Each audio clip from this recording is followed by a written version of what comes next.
Well, you go, Dave. Okay.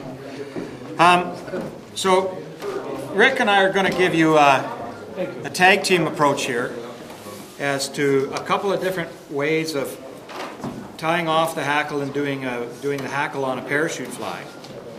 So rather than just tie a parachute and demonstrate a hackle, I'm going to demonstrate a pattern that's a parachute pattern that was put together by a former member of our club, Roman Sherabun. Roman was one of the founding members of the Northern Lights, and he has developed this pattern he called the RS Quad, and RS for Roman Sherabun, and the quad was for 4 supposed strike-inducing characteristics of the fly. And the first one is that it has a trailing shuck, so this is intended as an emerger pattern. The second is a narrow body, we're using a ribbed body. The third is the fat little thorax. I'm using peacock curl, he used a dubbing. And the fourth is the legs that the parachute pattern, the impression that it makes on the top of the water of the natural. What Roman liked for doing the post on a parachute pattern was this stuff, which is turkey flats. And the reason he liked turkey flats was because they crush down nicely on the hook, and they have an almost iridescent sheen to them on the water. They're very, very visible on the water. So the key to a good parachute pattern is the post that you're going to tie your parachute around. And as I said, Roman used turkey flats, so we'll have a look at the bare flat, the bare post for a turkey flat. And you can see that it's pretty white, and you don't end up with a lot of bulk on the hook. So that allows you to keep a nice skinny little body. That's a white one. For guys like me who are getting weak in the eyes as we get a little older, you can go with something that's even more visible, bright orange turkey flats. But if you're a traditionalist, a lot of the posts were originally tied.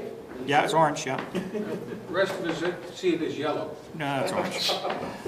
This is the traditional, which was calf tail. You can see it's a lot more bulky on the hook. And then most people replace calf tail with Antron when they're doing posts. That's an Antron post. And what? Anything wrong with that one? Nothing wrong with that one. There's a way of tying the Antron on as a post so that there's almost no bulk on the hook at all. I won't show you that, but maybe another day. This is Crystal Flash as a post. So that's also a highly visible post. So you have different ways of tying a post. The key is to get it secured and get it to get enough thread wraps up the post to make it nice and solid. Now the hooks that I've been using for my parachutes are these guys. This is a Partridge clink hammer. They come in 2 types. They come in the regular and the extreme. And the extreme has a little more of a kick down in the hook. The curious thing about these ones is Partridge labels these two. This one's a 18 and a 20. But when you look at the size of these hooks, I'm going to tie using the size 20. And you will quickly see that if you try to compare it to a mustad hook, there's no way that that's a size 20.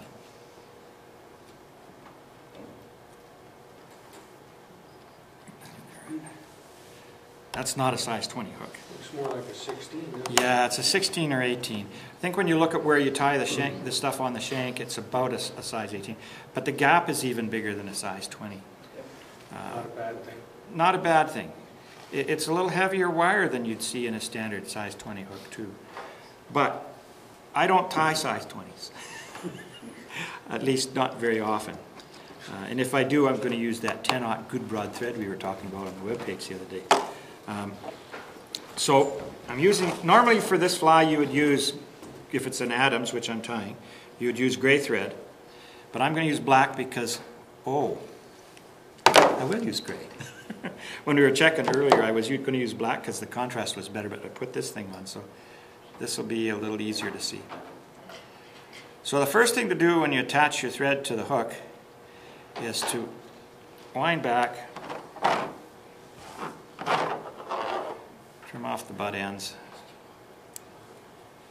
And then I like to go back and dress a fair chunk of the hook, almost down to where you tie the tail in, which is going to be right just a little bit past the point. And then I'm going to wrap back to where I'm going to tie the parachute wing in. And that is, because this fly body is going to extend a little bit past what would be the normal shank, I'm going to go about halfway between the eye and where the hook starts to bend on that flat part of the shank. That's where I'm going to tie the parachute in. And the parachute is, as I said, a turkey flat. Turkey flats, I don't know where they come off of on a turkey. Does anybody know? Rear end. Rear end? Butt? Turkey butt? So when you're getting turkey flats, what you really want to get, if you can find them, is ones that are nice and square across the top. So a lot of them are rounded. And you also want ones that are nice and even. This one's not the best because it looks a little ratty on the top. And then when you prepare the feather, what you're going to do is you're going to select kind of how long the fibers are in here that you need to make your post, your wing. And you're going to clip out this little bit here in the center. And you're going to strip away the rest of the bump on the bottom. So I've, to save the cursing and swearing, I pre-prepared a few. So what you end up with, get these things out. If you're going to sit down and do a production tie of any kind, you want to do a bunch of these ahead of time. You're going to end up with something what looks like that. So once you've done that, to tie this in, I'm going to take this V and put it over my finger, and then I'm going to fold it in half, like that. I'm going to fold it in half, like that, so that all these ends are nice and even. When I get it like that, turn it around, so that all the bits point forward. And I'm going to measure the length from the eye of the hook back to where the barb is. And that's where I'm going to put it on top of my... I like my wings a little longer on parachute flies. They tend to land a little better. So I'm going to get this thing cinched down on that spot with 3 or 4 good wraps of thread. Try and keep the little puppy on top. Then I'm going to take the fibers at the front and pull them up straight back. I'm going to wrap in front of them like crazy. Build this dam of thread in front so that they stand up. It's almost there. Then I'm going to come back and I'm going to wrap a little more on that thorax. Then I'm going to come in with my scissors and hold this thing up at about a 45-degree angle and then cut with my scissors parallel to the hook and wrap down all those butts. And you see what happens when you do that? You end up with a little bit of a taper between where the wings go in and where the ends of the butts are finally tied down. Now I like to post the feathers now rather than later. So I'm going to take my thread and I'm going to wind it around the turkey flats horizontally like that. And I'm going to gradually work my way up until I get a fair distance up. You want a reasonable height post. And then once I get it there, I'm going to make sure it's cinched down. And that's going to stand up there. And so the trick with this is to get enough wraps between the hook and here and solid enough that when you start wrapping your hackle around there, it's not going to wobble around. Once I get there, I'm going to come back here to the back of the hook where I'm going to attach the trailing shuck. Now the trailing shuck is Z-Lon or S-Lon. And you say, well, what the heck is that? What that is carpet fiber. It's a trilobal yarn. It had if you look at the individual strands, they're like a little triangle thing. And the reason you use that stuff as opposed to just regular Antron is that trilobal shape has a way of capturing light that regular Antron doesn't. It sparkles quite a bit more. So I'm going to get a little piece of this stuff on here. I'm going to just give it a light wrap or two. And then I'm going to just tug it back until the tag ends are not about, tag ends are going to end roughly where that thorax, the turkey flat was tied down. And I'm going to wrap them in. Trim out the mallards here. And then I'm going to trim them off roughly shank length behind. So there's your trailing shuck. Now this is, surprisingly, the most difficult part for me of the whole darn fly. And that's the turkey biot. This is a turkey biots. This comes off the leading edge of a flight feather. These ones are gray. You can get them in umpty-ump colors. Now when you take the turkey biot to tie it in, what you do is you pull it from the stem. Don't cut it off. There's a good reason for that. It gives you the instructions on how to tie it in. You notice how the butt end of that thing, I'll hold it up here to the light, has got a little notch in it. You see that little notch at the butt end? That notch, when you tie it in, you want to tie it in, you can tie it in so the notch faces up or faces down. If you tie it in with the notch facing down, you get a very mild rib. If you tie it in with the notch facing up, you get a much more pronounced rib. So I'm going to hold that thing at about a, oops, I got two feathers there. How about that? So I'm going to tie it in by the very tip at about a 45-degree angle. And I'm going to tie that biot nice and snug. Get my thread up out of the way. And then, if you need a good pair of hackle pliers for this, and you need to grip on really well, I'm going to grab the biot by the end here. These are stiff little pliers, but they don't seem to hold as well as I would like. Come on. There you go. And then I'm going to wrap it around. You see already how that little rib is standing up? So I make one wrap in front of the other. I'm going to get another rib, another wrap. Do you overlap that at all? Nope. Just wrap it tight side by side, and that's not a very good biot. It's not long enough. I'm going to have to try that again. Let's get a different one. Find one a little longer, hopefully. There we go.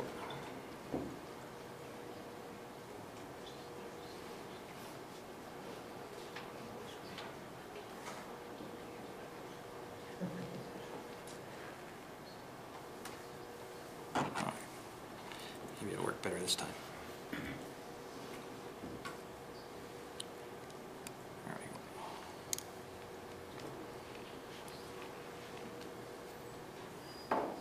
That's better. That little rib is sticking out a lot better now.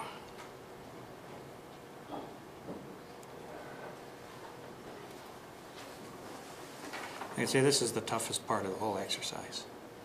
Getting this turkey bot wound in. Like that? Just like that, yeah. That's the joys of hackle pliers that don't hold on. I think I'm going to have to replace those guys. Eventually, here. It never happens at home, does it? No, it never happened at home. All right. Try once more. Then I'll give up. Because this isn't the part that you want to see. The part you want to see is the hackle part. However.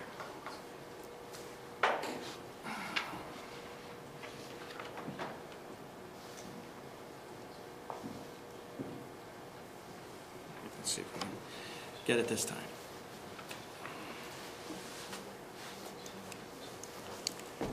Too much coffee. There we go.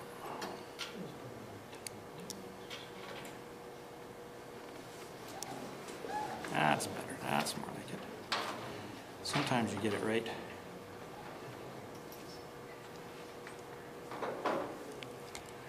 Okay, now that that's there, so you see we got a nice little rib that's created by that leading edge of that biot. Nice fluffy little rib. Okay, now next part is thorax. Now some methods of tying these parachute hackles in, guys would tie the feather in first for the parachute hackle rather than tying in the thorax first, or dubbing the thorax. I'm going to dub first, and you'll see why in a minute or two here. So, tying in those guys, I'm going to wrap it around the thread for a little extra support. Then I'm going to wrap behind and in front up to the eye, and then the last wrap that I make with the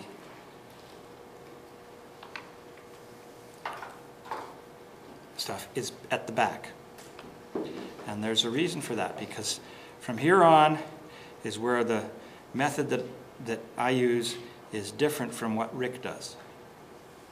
Because I'm going to bring that stuff up and I'm going to wrap and finish it off around the post. And I'm going to pull the peacock herl aside and trim it off. Now at this point, that thread is not going to go to the eye of the hook. It's not going to ever wrap around the shank of the hook again. All the remaining wraps are going to be around the post. Then we need to prepare the hackle.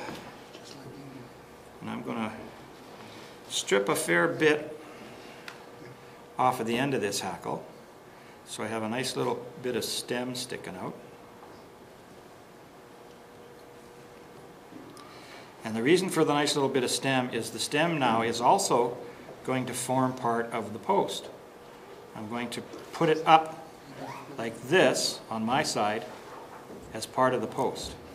And then I'm going to wrap around the post, good and solid. I'm going to take that little stem out of the way there now, bend it over, and trim it off. But I've got part of that stem incorporated into the post, so it's nice and stiff. Still didn't get it. There we go. So now I'm going to take my hackle and I'm going to wrap around the post, and I'm going to start by going right aggressively up to the top of where I've tied the post on, and from there on I'm going to wrap down so that every succeeding wrap is underneath the previous wrap. What that's going to do is that's going to prevent the hackle from peeling off over the top of the post, over the wing, when it gets caught in a fish's tooth. Now when I get to there, I'm going to pull that hackle down on the far side and hold it down.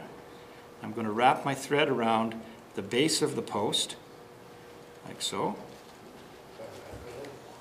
Let it hang again. And pull that hackle out to the side. I'm going to go in here with my scissors and just snip it out. So there's my hackle is now done. And then I'm going to do my whip finish in the same place. Let's